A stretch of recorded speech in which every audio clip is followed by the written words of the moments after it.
Epeli kaka biso nyonso tokufa mutu atikala tepo tozomona lokolo ndireti lukuteleki ma miso ezame mobala lelaka te basi na motema. Réponse akopesa biso ezali kaka yo nde kobongisa mboka oyo po tozomona mboka yango banda élection esalama likambo moko ya malamu eza te. Président oyo azobukonzi soki azalaka président soki azalaka nani o toyebi te. Elo tikali ezaka batia mura na FARDC baya babakisama awa pour tous les sortes ya ba voler baza awa batie bango ala na kopanga ba te fo nane ya totanga bula fufu to romole ya totonda te.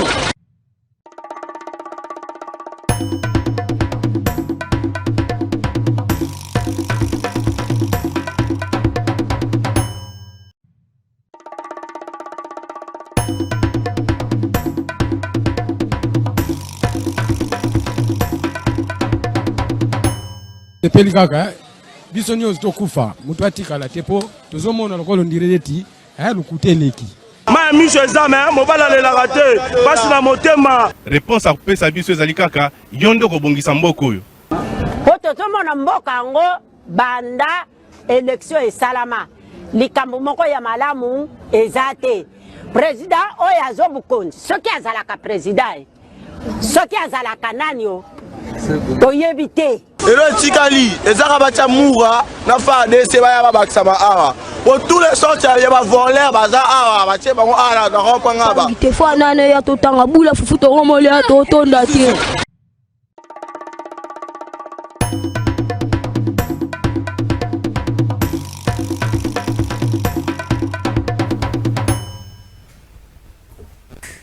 Merci beaucoup. Mercredi malamu na bino nyonso, mercredi malamu na ba Congolais pris de paix, mercredi 28 février 2024 mbote na bino nyonso ici cause bozali Alpha Image. Est-ce que vous avez biso makanisi nanu ya population te pour 30 secondes? Est-ce que vous avez biso te rubrique na biso asika ko banda les premiers? Donc c'est la biso, c'est parti.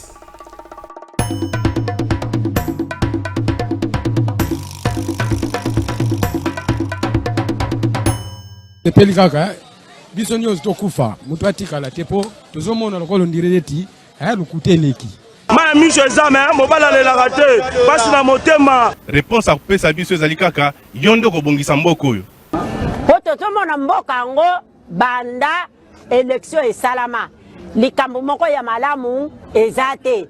Président oyo azobukonzi soki azalaka président soki azalaka nani o toyebi te. Elo tikali ezaka batia mura na FARDC baya babakisama awa pour tous les sortes ya ba voler baza awa batie bango ala na kopanga ba te fo nane ya totanga bula fufu to romole ya totonda te.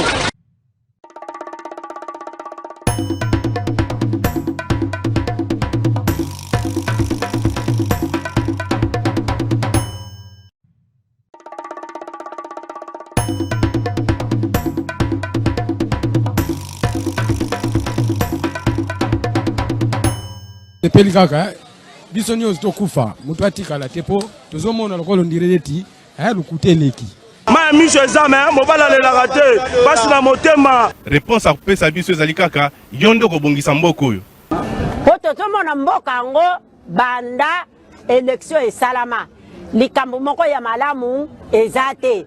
Président oyo azobukonzi soki azalaka président soki azalaka nani o toyebi te. Merci beaucoup Alpha Image, merci Nayo Gaël et Ale, merci Nayo Juice Bongeli, le très spécial, plus que Salomon Kalondaïdi, merci Nayo. À partir du 1er mars, Makanisi a population, ça une nouvelle rubrique dans le plateau de vérité. Nalingi na sabino ko funde longwete, ko funde zo la gouvernement ya sike kota.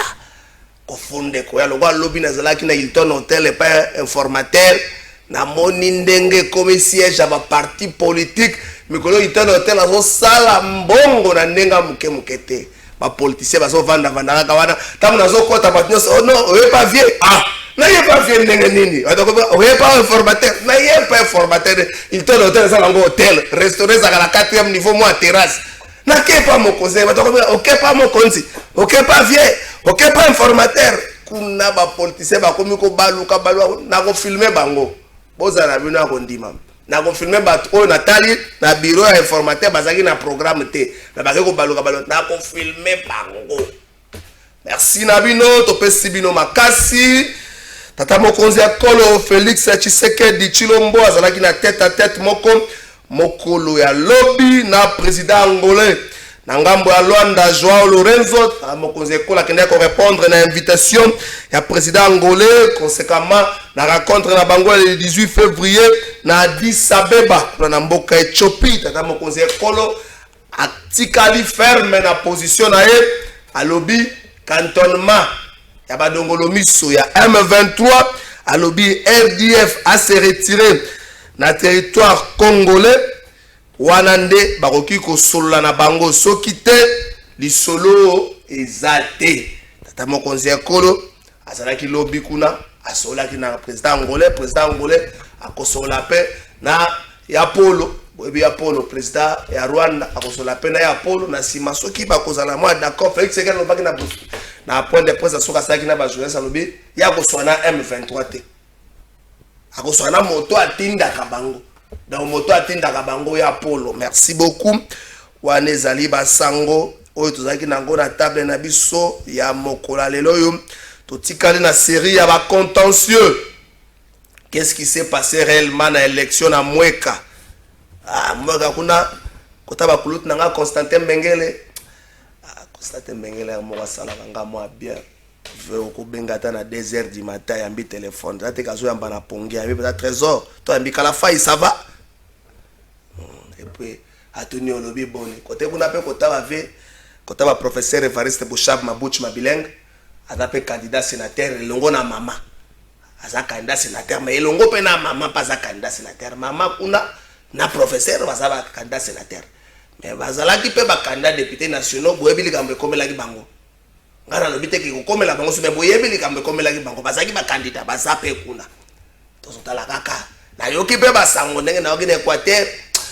Icho sacré. Président de la République bomela biso union sacré. Pona bolingwanda. Président de la République bomela biso union sacré. Soko bomela biso union sacré te ko sala peuple passe. Monsieur le président de la République, peuple a voté qui était pour la union sacrée. Non, c'est tout pas pour la bilonga pour le présidium. Pour la République, n'a pas ça yo exemple mon compte, attends mon conseiller colo. Ça semblant, soit IST. Quand ça cortège était ça semblant, soit IST. Les cas du bosso le pangwa bati le kwebo. Awa na gombe awa, zaka balabani, orangerie. Au moins à niveau ya bosso te zakazinga nzinga wana. Omitun. Mandarinien. Ah, merci beaucoup. Otali liboso mandarinien wana mona liboso bosso te zalaka wana omitunu. Lui qui fut président du Sénat démissionné à Kalamiti. Il avait le pouvoir sur la province. Alors comme c'est si quand on est à la malamu. Et donc on n'est kanga qui est. Naza contre sénateur. Et plutôt bon, nous avons sous sénateur comme le député. Naza contre le professeur. Mais il devait servir d'exemple dans si cas à la kiwana. Tata mokozi ekolo le kawana. Tano sengo bomela biso union sacrée. Et ça pamba te peuple dans la carte union sacrée. Tata mokozi ekolo osala na Équateur. Yo moko bengi gouverneur yaka. Awa ba la pandel. Mais gouverneur wana Bobo Boloko Bolumbu. Azalaka wana na fait mandat Kabila. Asali 5 ans na Félix Tshisekedi. Azalaka na slogan moko bondi makape moto. Basala kabe boni. Bobo Boloko Bolumbu. Ala sous candidat. Est-ce que parce que tu vas dans la carte union sacrée, ba Neville, ba Barokel, ba Roy Kobimate, il faut avoir un bateau le bazalaki.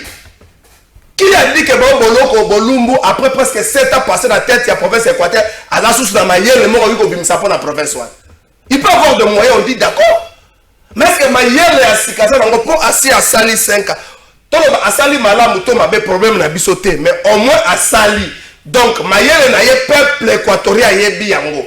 Donc, est-ce que les Kambasi Kezali?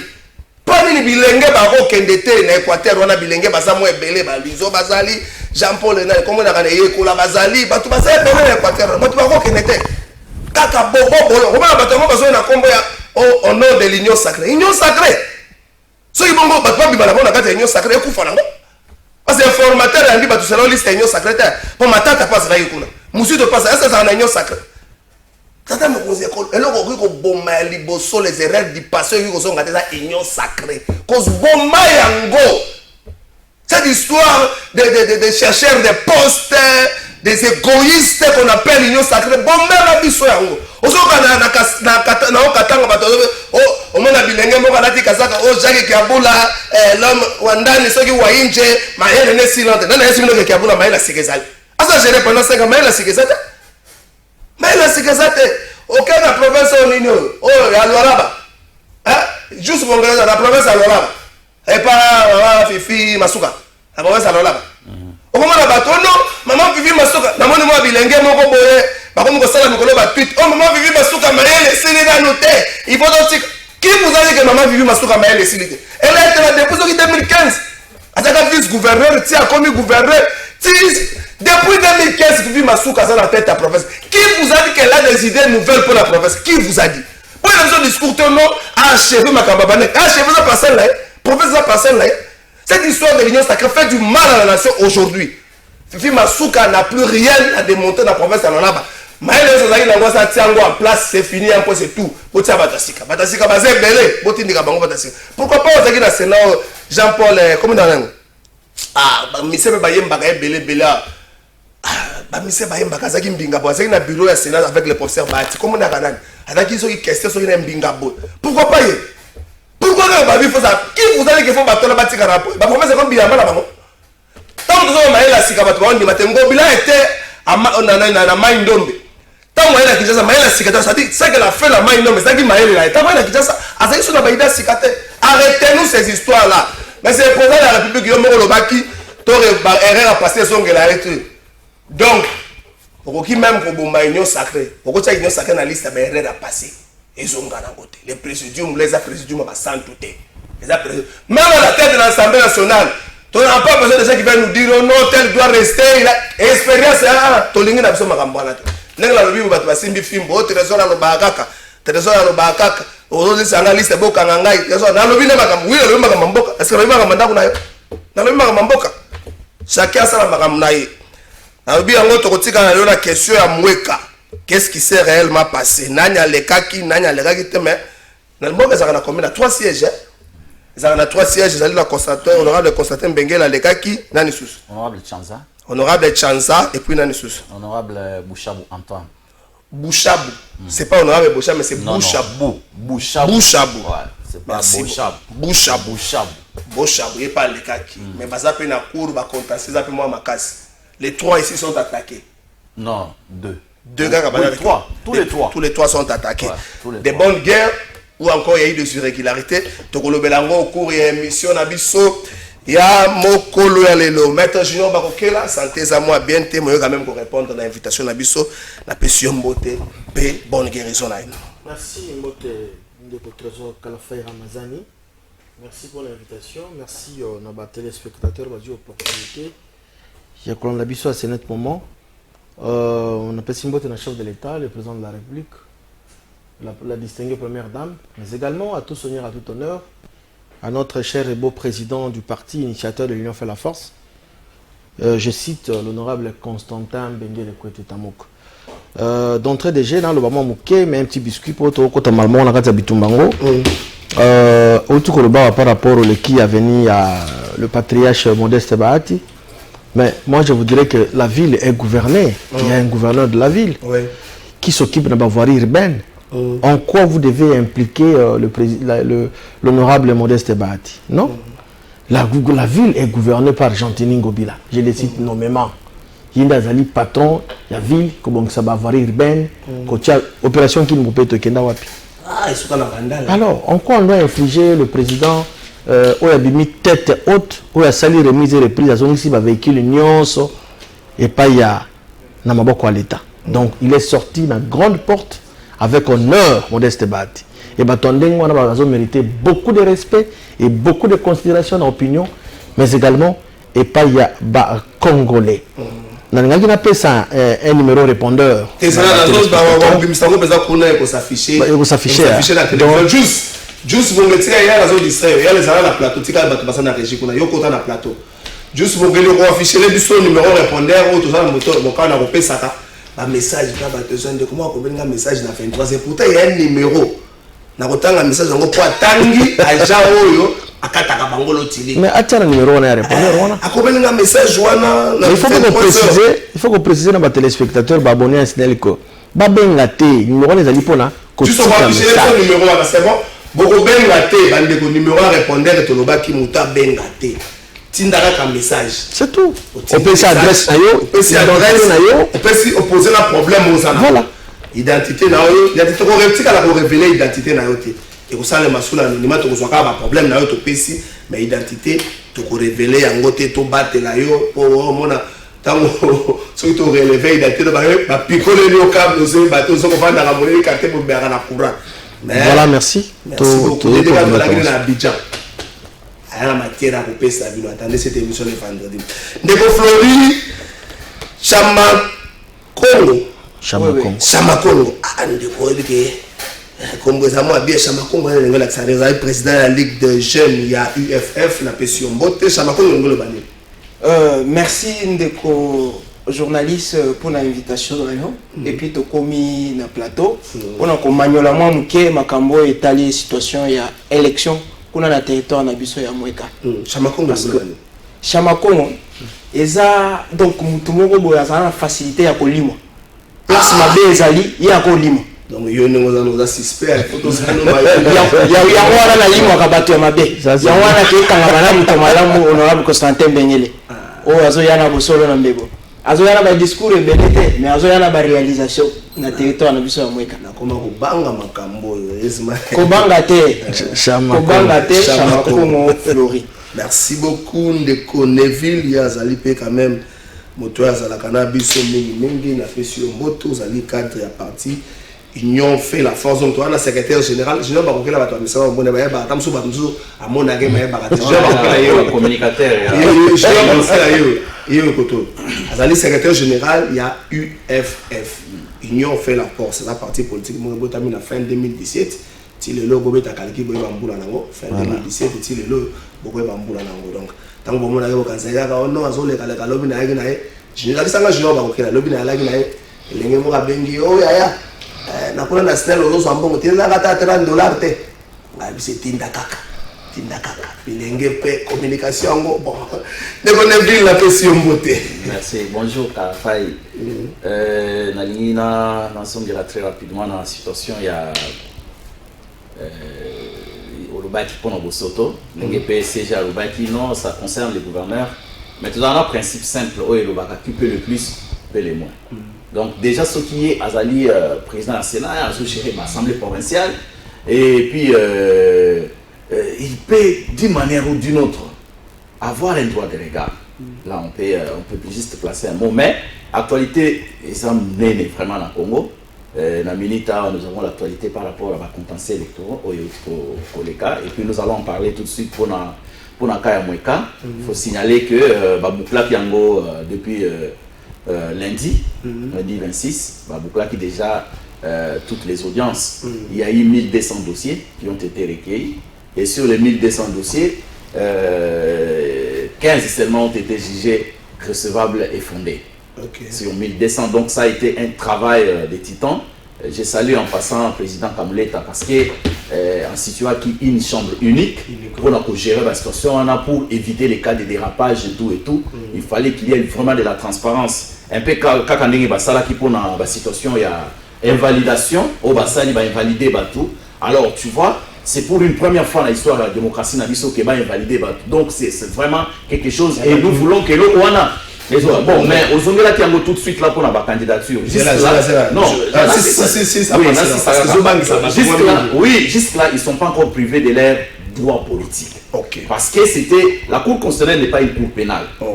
Alors la Cour de cassation, il faut essayer de saisir le dossier. Mais déjà, ces candidatures-là seront rejetées. Moi, je vous l'ai dit. Vous rejetez d'abord la CENI. Parce que c'est au cours d'un même processus que vous avez volé et vous voulez encore revenir pour aller voler. Déjà au niveau de la CENI, leur candidature est comme même pas la Cour constitutionnelle. Ça sera seulement retiré à la CENI. Et si, par miracle, elle est la CENI, mais la Cour constitutionnelle est collectée.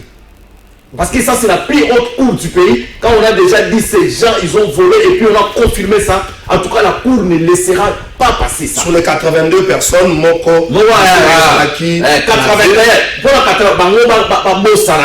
la élection, on a cycle Oyo. Même le cycle à venir. Parce qu'après, nous allons faire des lobbies de manière que la Cour de cassation se saisisse vraiment du dossier. Bien sûr, parce que ce sont des infractions pénales graves. La corruption, c'est une... Vous savez, ce qu'ils ont fait, ils ont jeté l'opprobre sur le pays. Alors, en tout cas, ils ont tous les droits politiques, juste là qu'ils ne sont pas encore retirés, mais je sais que déjà la CENI, ça sera retiré. Et même à la Cour constitutionnelle, la Cour n'acceptera pas. Mais déjà les interpellations vont commencer, nous suivons. Mais l'invitation c'est Banda. L'invitation est Banda qui mais la deuxième information la plus brillante maintenant, là, c'est le rôle de Kabouya. L'équipe de l'informateur. C'est juste un point seulement sur la situation. Maître Junior Batuazo Banga, moi et Belé. Les 81 personnes, faut que la moko oyo dossier na si c'est là qui l'avait après Justin Kalumba mona ngongo kuna na Maniema batu banga balobi c'est batu oyo c'est nya belelaki comme des fraudeurs et tricheurs wana ngai na yote wana population te wana seni mutabelaki bango après tout le monde sous ba candidature à batu wana déposé na ba BRTC ce qu'on s'est dit c'est nya belelaki bango na cadre saka yosa c'est nya belelaki bango na cadre daka et l'ongina bango bango se pèse ba tout moko la population se dit droit na bino zo comprendre ngo pe bien té pourquoi bobelaki bango il fallait batika na bango bango. Merci de votre trésor. Moi je crois que nous devons féliciter le travail qu'a battu la CEDI et elle continue à battre un travail si important. La CEDI n'est pas une instance judiciaire. Oyo ekokiko kolobakete ndeko na condamné oyo ko postuler à té. Mais la CENI, selon le règlement intérieur de la CENI, et puis si on a une possibilité, ceux qui ont fraudé, ceux qui ont triché, bah annuler l'élection, scrutin. C'est ce qui a été fait pour l'élection de députation nationale. C'est tout à fait normal. Ils étaient dans leur droit, il y a quoi annuler. Ils ont annulé. Mais le vrai problème, c'est au niveau de la justice. Okay. Sur la justice, notamment la Cour de cassation, le parquet général, pour la Cour de cassation, ou dans qui déjà ça la invitation déjà et pas il y a présumé voleur hein présumé parce que ceux qui ba culpabilité établie on peut ba voleur ba présumé voleur wana bazo benga 1 à 1 mais ba accélérer parce que Seni a la possibilité il y a qu'on rejeter ba candidature na bango sikoyote parce que culpabilité est établie vous mona mais là qui semblerait parmi le présumé voleur là un autre encore le grand maître. Les grands maîtres, on a parlé de la présumé voleur, a-t-il dit 6 mituka dans un mango conditionnel, na Chikapa. Si véhicules. S'il te plaît. Député provincial, Absingaï, Ayoki Père. Donc, quand on a l'apologie à Batoté, quoi que ce soit, non. Parmi les présumés voleurs, Wana Baïbaki, élection à la députation législative nationale, Baïbaki est corrompre les sous les députés provinciaux. Ils ont envoyé 6 véhicules à Tikapa. Mais, c'est la Sony. Même pas combien de mois. Un mois passé. Janvier. Mais, vous étiez invalidé par rapport au Yibaki pour Korompaki. Mais non. Et ce qui était, ils se permettent encore de bâtir 6 véhicules. Bon, ben ça, chaque député, un véhicule comme 6, avec la monnaie. Ce n'est pas normal.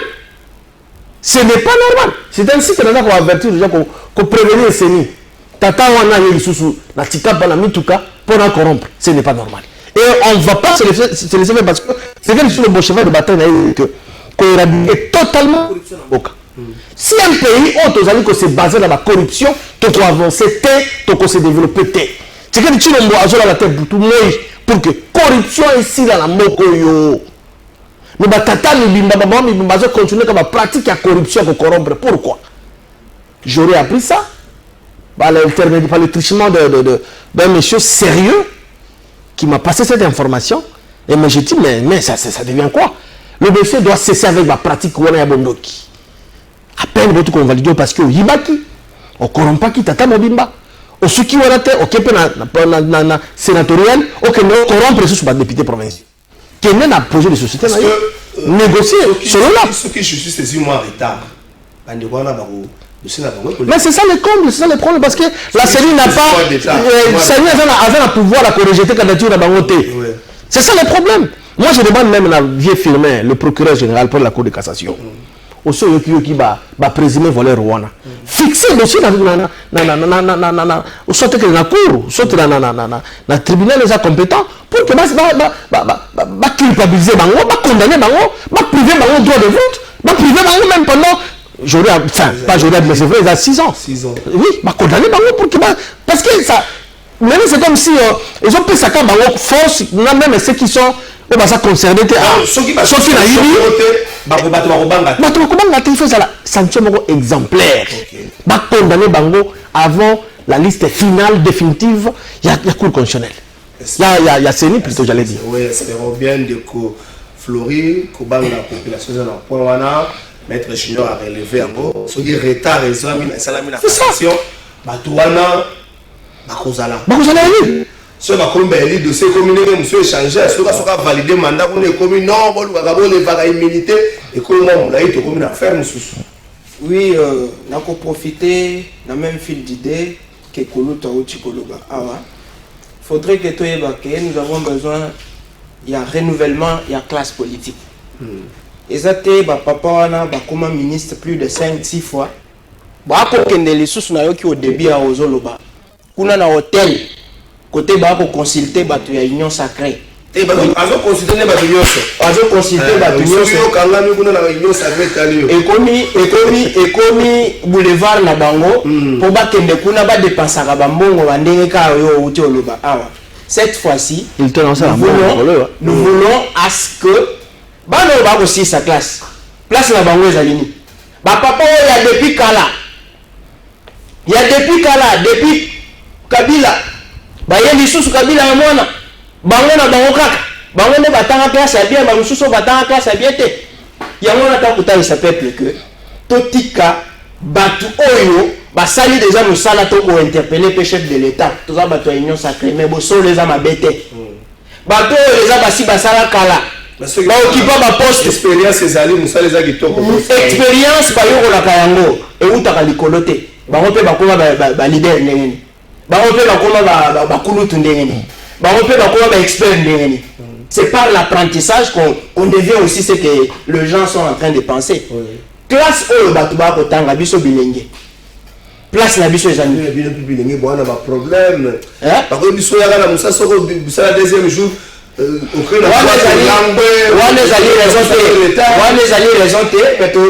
confiance dans le chef de l'État. Confiance dans le chef de l'État.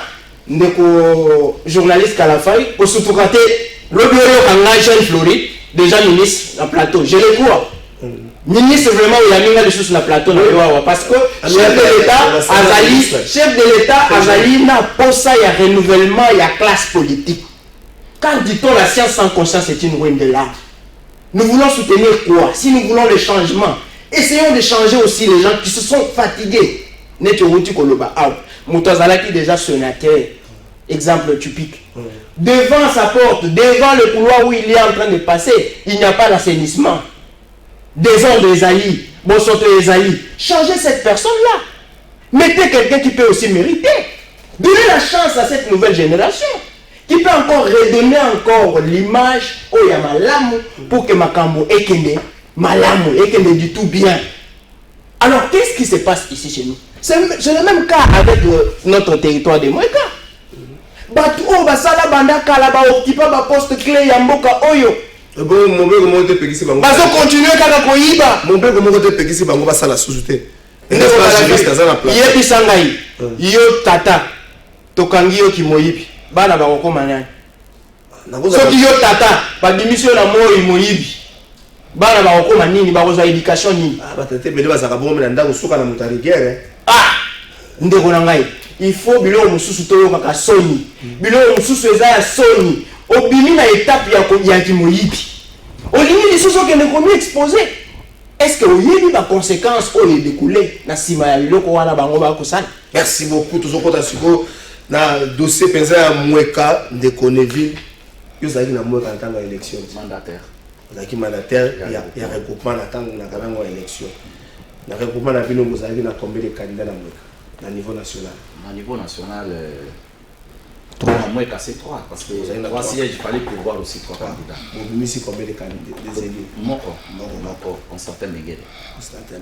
Qu'est-ce qui s'est réellement passé la Mweka avant de répondre à biso andeko numéro ya répondeur ya SNEL yangwana etiami liboso ya télévision na bino numéro ya répondeur yangwana kwa bakomi pe numéro zo mona bakomi na pembe yangwana likolo ya plateau de vérité numéro yangwana ezali 082 973 60 95 082 973 60 95 bandeko numéro wana kobenga ngate na koyamba te tinda kaka message par rapport à la problème nous avons dans l'autre série. Continue message semaine mobimba vendredi. Tu veux répondre na yo et l'ongona baïba ko kambasnel na ville province ya Kinshasa. Donc le ngona gouverneur national na Kinshasa. Ko benga na ote ko belanga te o papa na mona ikaza ko lata ko tenga maki kuna ko komate. Ko bana ba numéro mususu ko mema kamuna onyoso. Mais le numéro à répondre comment kaka ba problème ya l'autre série. Merci Nabil. Ndiko David ko répondre. Na Mweka élection et les cas qui un peu comme ça s'est passé na Congo tout ce qui a eu en fait pour na biso na Mweka oye salamaki premier enseignement à liboso invalidation embauchable cette histoire là mais ça invalidation il y a dans janvier élection le 20 décembre c'était et salami mukoni c'est-à-dire que c'était pendant les votes que cela s'est passé. C'était une suite logique. Parce que pendant les votes, il a utilisé des irrégularités qui ont conduit à son invalidation. C'est le premier enseignement à Bissot. Parce que depuis 2006, Tina 2023, c'est lui qui avait les bâtons de commandement des élections dans la circonscription électorale de Mweka. Pour toute personne, Oyo, na Mweka yedi Lokwana. En 2006, non, ça veut dire que c'est lui qui contrôlait les jets, quoi. Vous savez, Azaraki, les rôles qu'il a joué dans Kabili, c'est depuis 2001 jusqu'en 2000, juste avec la chute du régime, il était à Longwe. Mais pendant tous les régimes, il était là et il avait d'une manière ou d'une autre un droit de regard pour l'élection. Mais Moutoli Bosso, téléménaillé à lobby, tu vois. Donc, à moins qu'à pour passer député national, il fallait passer d'abord par Évariste Bochard. Mais la première personne qui a dit non à cela, c'était Constantin Benguele en 2018. En tout cas, le président, il y a Seni, Batebele, non. En tout cas, au regard des chiffres en notre présence, Constantin Benguele a été le meilleur élu pour votre circonscription. On va créer des tensions ici à Mweka. Et en 2023, élection et salami un peu comme ça s'est passé partout en RDC, c'est-à-dire il y a eu des défauts techniques, des ceci, des machines qui ne s'allumaient pas, etc. Mais au-delà de tout, 3 personnes ont été proclamées provisoirement par la CENI. Déjà les tendances, c'est comme on a pendant les votes, les tendances c'était quoi? Bochab était en tête, alors qu'avec des voix frauduleuses, mais il était suivi de Constantin Benguele. Et après, il y avait l'honorable Tchanza et l'honorable Bouchabou Antoine qui s'est disputé la 3e place. Bon, mais curieusement, à la proclamation des résultats provisoires, nous on se disait comme Bouchab a été extirpé, donc Aouya Obima premier et Osala Constantin. Mais du coup, on voit seulement que c'est l'honorable Tchanza qui sort premier avec 18 000 voix, suivi de l'honorable Bouchabou. 15 000 voix et Constantin Benguele avait 14 950 voix. On se pose la question, qu'est-ce qui est arrivé? D'une manière ou d'une autre, on se disait entrer en guerre avec les institutions du pays, c'est la CENI. Bon, en fait, nous on avait les estimations, nous on avait des tendances. Mais c'est la CENI, nous avons dit, ok, c'est bon. Ok, bon, on s'est dit, curieusement, non, il y a eu des requêtes qui ont été déposées à la CENI contre les 3 là. À la Cour constitutionnelle. J'ai démocratique normal. Ouais, j'ai démocratique normal. Ouais, il fallait l'attaquer, effectivement.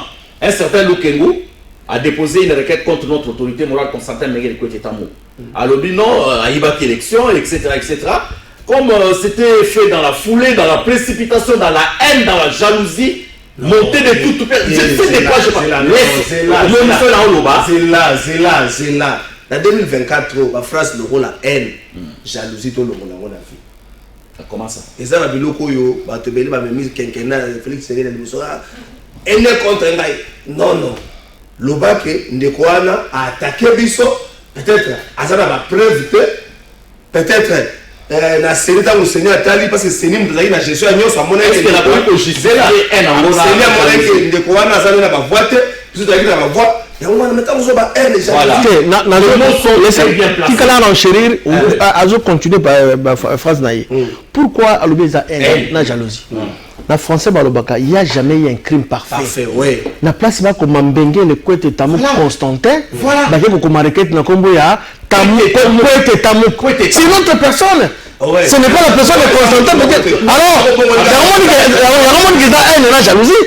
C'est ça. Non, jalousie. Regardez, en quoi quand tu écris Kalafaï avec Y et que quelqu'un a dit au Tchakaka I, c'est déjà une autre personne. Il sera le rôle I au salaire. Ça dit qu'il ne faut pas minimiser ce sont des choses extrêmement graves. C'est ainsi que nous profitons de dire même à nos enfants. Quand vous écrivez les noms à l'école, il faut veiller à ça. Vous appelez ça certificat. Diplôme. Si la université continue avec les mêmes noms. Parce que vous avez tellement vous suivez. Musicien, Novelas. Alors, au commis, c'était par exemple Patrick Eza. Par exemple, parce que je vais quand même la moi bien, etc. Tout ça là c'est quoi? Vous ne savez pas ce que vous amenez comme défaut dans votre identité. L'identité correcte, il y a notre autorité morale, c'est quoi? C'est Mbengele Kwete Tamou Constantin. Et la personne, tellement qu'il ne connaissait même pas les noms de la personne très bien, il n'a pas fait. Oui, il a dit le 8e. Mais imagine-toi, c'est pourquoi je parlais de la haine. Quand moi je parle de quelque chose, oui, bien dans enseignants. Quand je place un mot, j'assume et je sais de quoi je parle. Alors,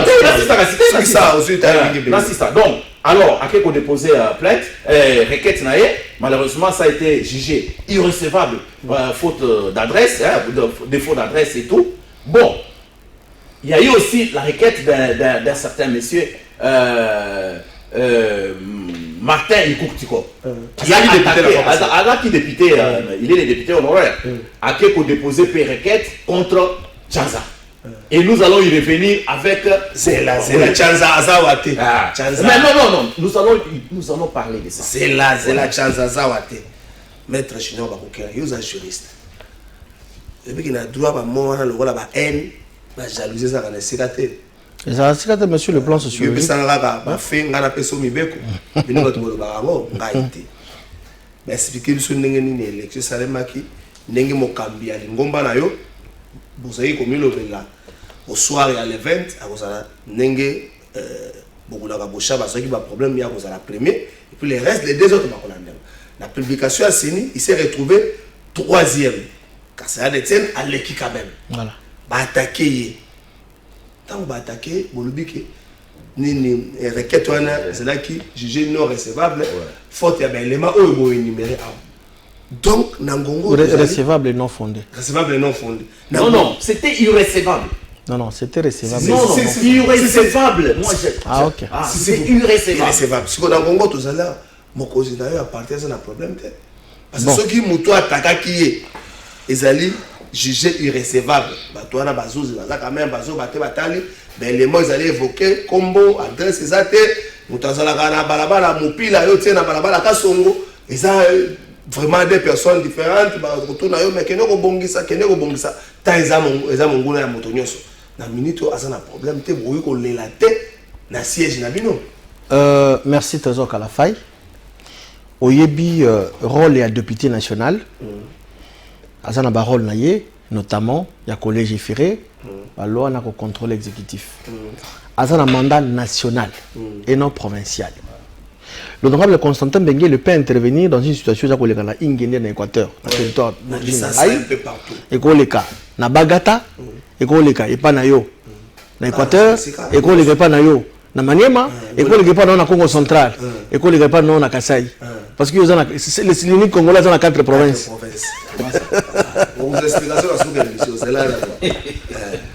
C'est ce titre-là. Lorsque ça met des troubles, Oyo, visiblement, après dépouillement, après publication à CENI, Bazalaki a 13 000 voix. Ok.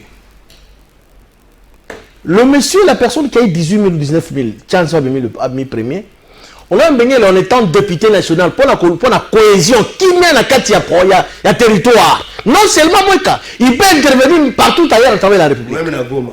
Même na Goma. Non, ça c'est créer du désordre. La personne a eu 13 000 voix dûment proclamées par par la CENI, la Commission électorale nationale indépendante. Bizarrement, nous sommes allés assister à un théâtre de Mangobo. Moutozali a 13 000 voix, a exhibé 23 000 voix. Dans ma PV. Yo Landaki, vous êtes un journaliste sérieux, sans vous flatter, parce qu'on se connaît. Yebi Sangai.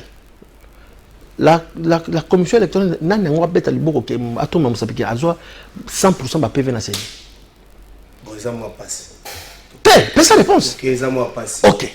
Il a exhibé que je considère bah coupon à Kenai Gossala on a cyber à qui a sali sango titi avec qu'on distraire la cour constitutionnelle. Mais c'est ni pas un avocat mais la CENI est resté intact, catégorique de la décision d'ailleurs le but ce qu'on a eu à publier c'est ça le vrai résultat.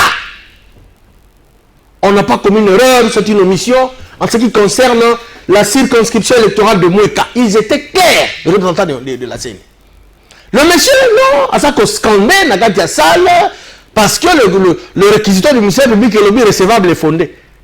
Est-ce que, à qui? Moi, j'ai beaucoup de respect dans la cour, que ce soit au niveau du parquet, que ce soit à la cour. Authenticité, il y a ma paperasse wana.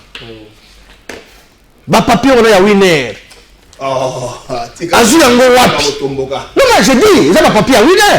Ils ont un papier à Paris Foot. Que je considère parce que à l'ocoti yango wapi. Est bien placé. Très bien placé. Ils ont un papier à winner dans Paris Foot. À qui a imprimé un dans la baroulo. À quoi distrait court. Il faut dans un 5 dans la cour constitutionnelle. Lorsqu'ils vont examiner ces dossiers, bah benga seni, bah tout dans l'authenticité. Il y a un papier à winner. Et ce qui la CENI a rejeté en gros, le monsieur à la prison pour faux usage de faux. Comment il paye la haute cour où on peut savoir respect? Ils sont venus sous s'incliner. On a distraire, on a un papieresse, un papier à winner, sont des procès verbaux. C'est faux et archi faux. Et je demande à. Même pas demander parce que nous connaissons la probité morale. Il y a président, il y a cour constitutionnelle. Kamoleta, ce n'est pas n'importe qui. C'est un magistrat de carrière. À ça la carrière dans mon bimba. Na cours et tribunaux. À yebi makamazo sala. Authenticité, il y a un papier à winner, il y a un photo. L'élément qu'on évoqué, oui. N'a recours et belé au salaire, on a fait un dossier contentieux. Le problème c'est posé pour ça débat authenticité à pas procès verbaux justement. Le monsieur a ramassé ça où alors qu'on t'a wapi. D'abord c'est pas Isaac Kambobombaté. Lorsqu'on a publié le résultat, il était ici à Kinshasa, il voulait fêter. Quand on va publier, il a instruit les services au Yazalaki Kala. Azalaki au cadre na ANER. Dans cité Combo, il y a service. Alors lorsqu'il est allé postuler, à cela ce qu'on appelle mise en disponibilité. Donc, avant qu'on soit engagé dans l'ANRT, il a instruit, ils sont allés, un représentant à CENI dans un territoire, dans une église, il faut que ça va procès verbal. Ça c'est fait où? Témoin les alliés, tant moins qu'Abazali. Moins que ça, ils appellent bien. Ce n'est pas normal. Est-ce que l'instance habilité parce qu'il a une influence parce qu'il était là-bas? La minute où on a phase à Moueka, tous les 3 élus, ils allaient sous menace Avec pas menace, c'est pas menace physique. Hein. Et ça, la menace, ils ont sous-basmaté. Parce que tout le monde qui est passé là-bas pendant le funda, excusez-moi le terme. Bon, je ne peux pas analyser Bango, mais sous-basmaté, ils athées. Ce sont des histoires fabriquées de toutes pièces dans l'office des satanistes. Ils sont allés fabriquer des papiers à Winner.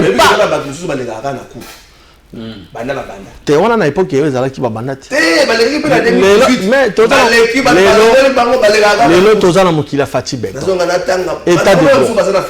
état de droit. Mon côté. À l'élite. À Sounoy déjà, moto va nous gagner des catchs à ticket.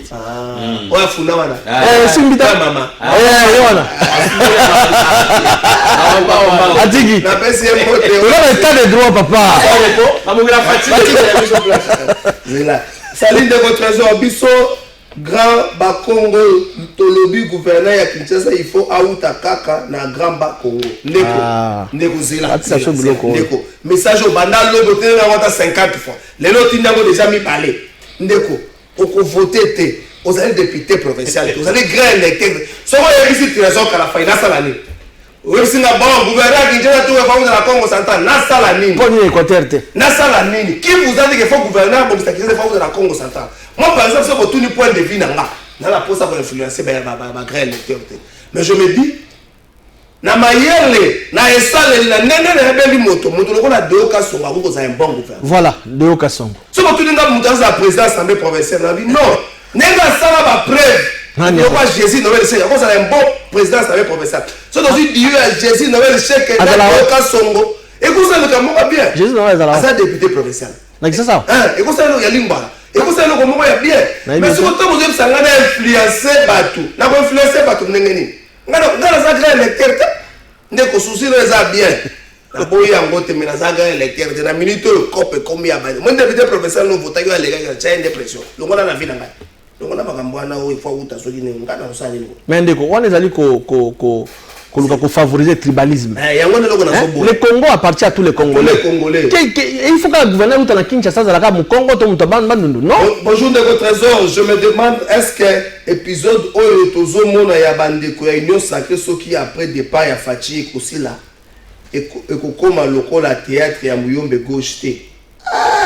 Dossier zana na ku totikala komona makambo oyo te. Maître Junior TV eza justice te.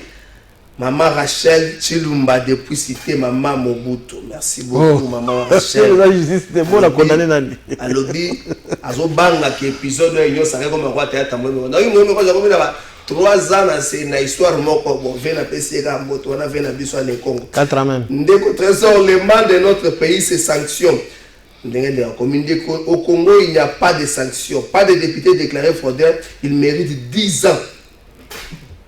Et les audits dans tous les ministères pour les ministres démissionnaires, car il y a plus de bavures causées par certains et aussi méritent des sanctions exemplaires. Et nous allons les dénoncer dans ta nouvelle mission Funda Bango, sanction des sanctions. Ndeko, on a coupé na koboya terrible ministre Mokazo Tambola, moi bien te. Vous avez un Funda. Fundaye matile bordé ngana za kuna te. Bonjour de Kalafa pour la ligne na Congo soki mutu abimi député te donc élection salami mabe.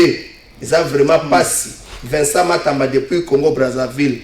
Natalangai ba natalangai na pesi bango bote. Tout le monde bunda ya saswa zonga te. Na famille pe batu baya te. Ya saswa zonga te na famille pe batu baya te.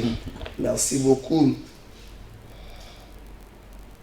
Merci beaucoup, merci pour l'invitation la Rosala, to Rosala. Ya s'assoit zongate, makanisi ya Congo, juste ngeli makanisi ya Congo to zonga sikoyo kaka. Azotanga ba message à bandeko. Bonjour de votre trésor, problème nini oyo si la kate makambu ya kadima ezongi lisusu donc tokobeta masolo mususu te pasi pona politicien congolais Jules Lema.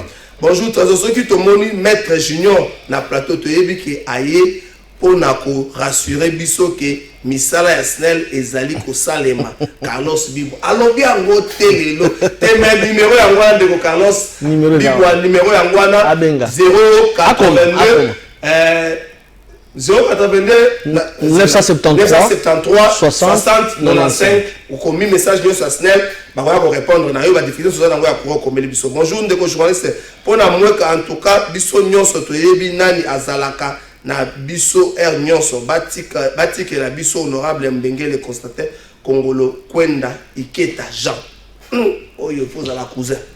Bonjour quand la faille soki to komi na WhatsApp bazo répondre to komi na WhatsApp bazo répondre yango on répondre vendredi wana tozo benga sur appel normal comme au balobi to tika la kaka na message problème te ndeko gloire nzei ba message dans go na WhatsApp to répondre na soit en direct na télévision mo la vendredi donc yo tika message na ndeko gloire nzei to répondre vendredi. Bonjour Trésor biso to yebi ke ndeko bakokela asalaka communicateur et consultant ya SNEL lelo a commis les sous-secrétaire général ya parti moko ya réunion sacrée pourquoi pas en opposition te ne aucune opposition ne va déclarer.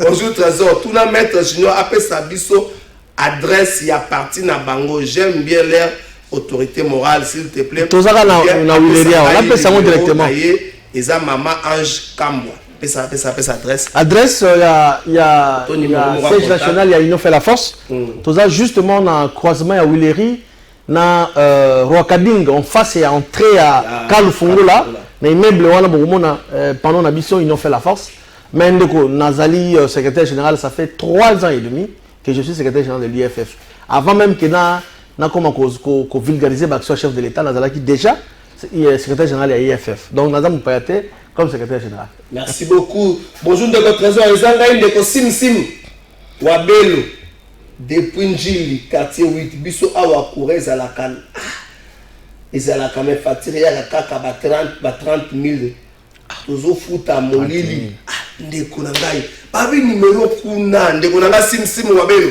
ndeko sim na leli kombono fort sim wabelo toke na numéro wana kuna mais message noto yoki yango bi courez à la kate me bozo futa 30 000 ya molili toki message ndeko Flori ok ba exposer problème ba pesi biso pena niveau à limite au ici comme makambo esukeli na cour au moins na ngongo vous êtes rassuré que votre chef ne sera peut-être pas déballé que l'honorable Constantin Mbengele a moins de soucis par rapport à ma réalité oyo okuta na la cour ndeko trésor il faut totaler ça va Congoma Ibosolo ndenge na lobaka nous voulons la paix tolingi paix na territoire na biso ya Mweka les territoires moko oyo ezalaki kokangama epa batu oyo ya mitema mabe ngaza lingolo batu oyo mitema mabe ndeko na ngai tika na loba batu bakufa ebele na territoire na biso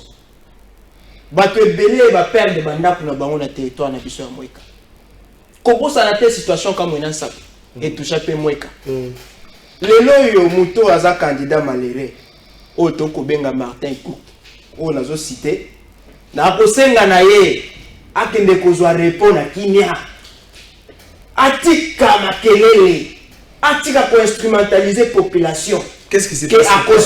Qu'est-ce qui se passe? Azali moko oyo azo instrumentaliser population. Qu'est-ce qui se passe? Elle d'abord créé 13 000 azo le premier mutu o azana 13 000 voix oyo akoloba azana 23 000 voix. Tamso 10 000 voix na mononalité. Ndeko trésor tolobaka bosolo ko est-ce que ndeko na biso kadima azwa kaka 10 000 voix yata ile malérienne azwi yango achango na bapoche na ye ata balobaka erreur matériel yango iza ndenge wana toyebi eloko nini ezobata na sima ndeko na biso Martin azalaka liste moko na Evariste Bochab à l'époque et paré na ye ezalaka Evariste Bochab lelo Evariste Bochab akwei il faut aluka azongisa mwana na ye abota na 2018 o aza Martin Cook chargé des opérations ya ANER. Non mais non c'est là Longola ANER dans cette histoire là. Non mais ANER za service public mutsoka zalaki kuna asalaki musala na ye y a pas de problème. Toboite sikosoki to bengi yo ke oza muto ANER usa to bengi yo muto AS na to fini bolubi asenga mise à disponibilité Longola service to fini yote za makambwana ndenge a échoué il faut azonga na musala na ye yango wana biso to ko senga na ba jeune na biso nyonso eloko o asala esala biso passe na mitema eza ko déléguer service ya ANER et que le kanga représentant ya kadima Donc quand dit madame Mweka bakangayo. Bakangaye pena. Pourquoi? Pour pas payer ba PV. Parce que vous comprenez cette situation on a bien La comprendre, na bakanga représentant ya kadi madame Mweka chef d'antenne ya CENI pour payer ça ba PV. PVP pesa melate population etelemela bango pe ba libéra chef d'antenne. Mais to komi tuna après libération ya chef d'antenne 3 jours après nous abandi makelele ke azana 23 000 voix. To komi tuna ndenge CG akoloba ba pereso wana azui yango wapi poyo okenda ngofunda okangisa chef d'antenne sikoyo ba PV oyo wanda koluka kuna ozwa te oye kozwa yango wapi. Merci na chite moi muke pona kotalisa bandeko na biso nyonso ya Mweka ke kimia ezali tata na bino ya bolingo ya boboto ya bosembo honorable Constantin Bengele azana bino elongo akotalisa bino bozala poser bozala pe kimia eloko ya mabe ekozala te bo garder toujours espoir na bino o bozala kana yango. Merci tokolonga. Merci beaucoup bandeko. Rubrique Nabiso Asika. À partir du 1er mars, je pas besoin de la vendre. Je vais vous Snell pour répondre à ma message Nabino. Rubrique Wana. On est à bordir na niveau mon baby principe profond daté. Mais bordir beaucoup beaucoup à des beaucoup fingaté. Rubrique Nabiso Asika makani sa population. OK. Merci beaucoup Alva Image. Rubrique Nabiso Asika dans le 1er mars, ma numéro ya wana routine na vidéo ya côté moko moni mabeto fundana mais ko funde ko zonga tango gouvernement sika ko bima pona moni batuna babenga ngoni na Hilton Hotel bazo baluka pembeni informateur. Merci beaucoup et reste informateur pas zo mbongo batuté na ba invalider pe informateur azo yamba informateur azo mbongo batuté. Merci beaucoup. Donc on est pratiquement na souka na pesa bino 1 minute souki ça ndeko ne ville to retenir nini bandeko ni en fait c'est là oui bandeko numéro ya Snell yango wana pona ba problème nyo soza nango kukomela ngate koma na numéro na koma message ko benga te 082 973 60 95 082 973 60 95 au tiki message na yo ko benga za malamu te tika message to kotanga yango. Okay. Donc, je voudrais quand même répéter ma propos à CG, secrétaire général Nabi sur la partie, a dit c'est au nom de la paix, la tranquillité, la cohésion et la concorde au sein de notre territoire que Moni Constantin Bengele a indiqué Makambo et les Kanango bien. Parce que déjà, le député, qui va le Belango, Mingi, non, Kangsaki Moutou, etc., etc. Mais en fait, c'était une façon pour lui d'avouer que témoin PVT.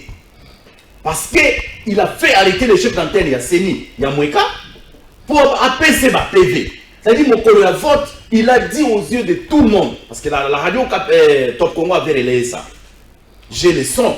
Alors, il avait démontré à tous que c'était un aveu pour lui pour dire Nazwaki ma PVT, mon collègue vote, témoin dans PVT.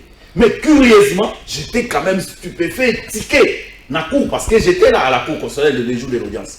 Alors dit, oh non, nos témoins nous ont amené des PV. Nous avons des témoins, en fait des PV qui nous ont été apportés par nos témoins. Mais si tu avais des PV qui t'ont été apportés par des témoins, pour la ligne, aucun organisation sous chef d'antenne, il y a Seni. Voilà, la cour des états au Kangisa. Oui, les dossiers, il y a eu une mission d'enquête. Oui, voilà, non, en fait, Nalobi, dossier Wana, la CENI a dit, je dépose sur la table de la cour une note technique. Merci beaucoup.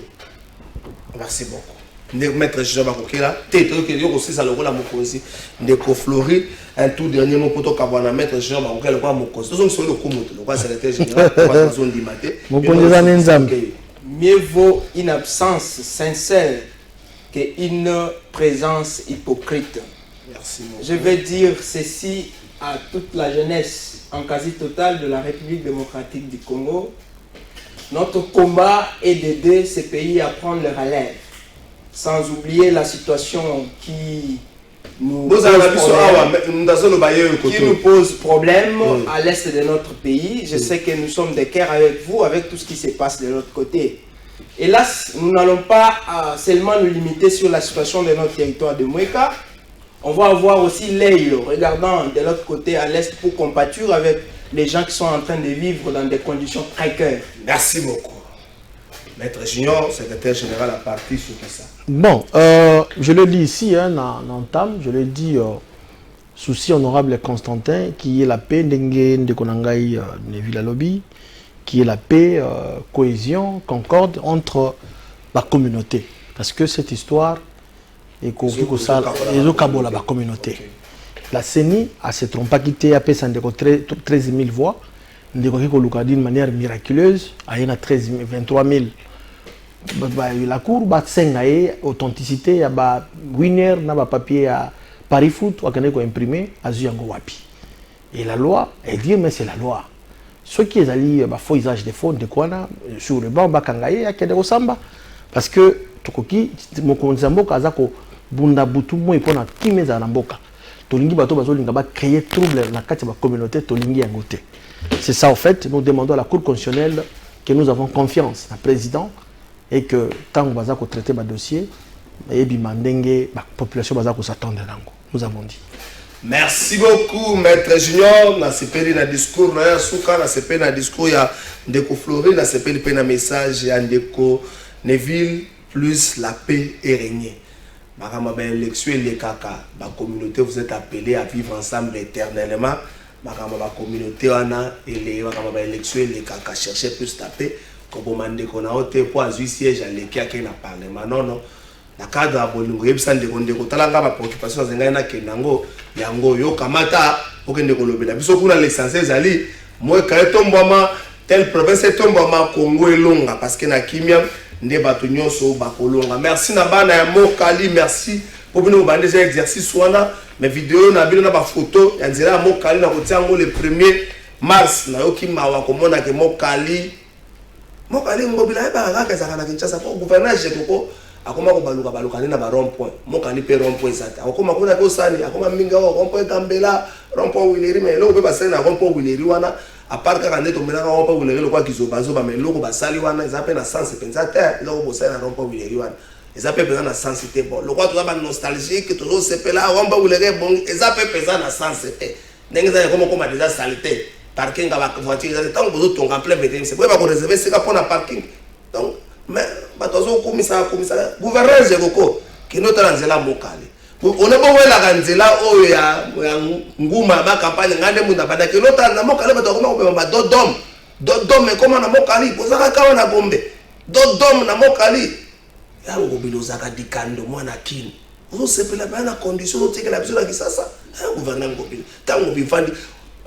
Ce qui fait mal, merci beaucoup Albazela, d'autres choses le connaissent. Ce qui fait mal les arts, sur le côté de la Cambia Kinshasa, on a toujours des hommes très élégants et beaux, bien habillés, bien parfumés. Mais ce qu'on tambole la Kinshasa, solo ma belle salité. Et ça pour l'année. Ah, merci beaucoup, merci beaucoup. Bon anniversaire à docteur Gweme Beya de la part de Alva Image, docteur Gweme Beya, bon anniversaire Nayo. Kolangwate keba na puiti bako bengo intervenir lobo tiki mutu bisturi na libo anniversaire legi kumisa nzambe oki docteur obino pe naza na rai moko na kubukela bino makambo ya gratuité gratuité maternité makambo ndenge na kokotela ngo bino émission esi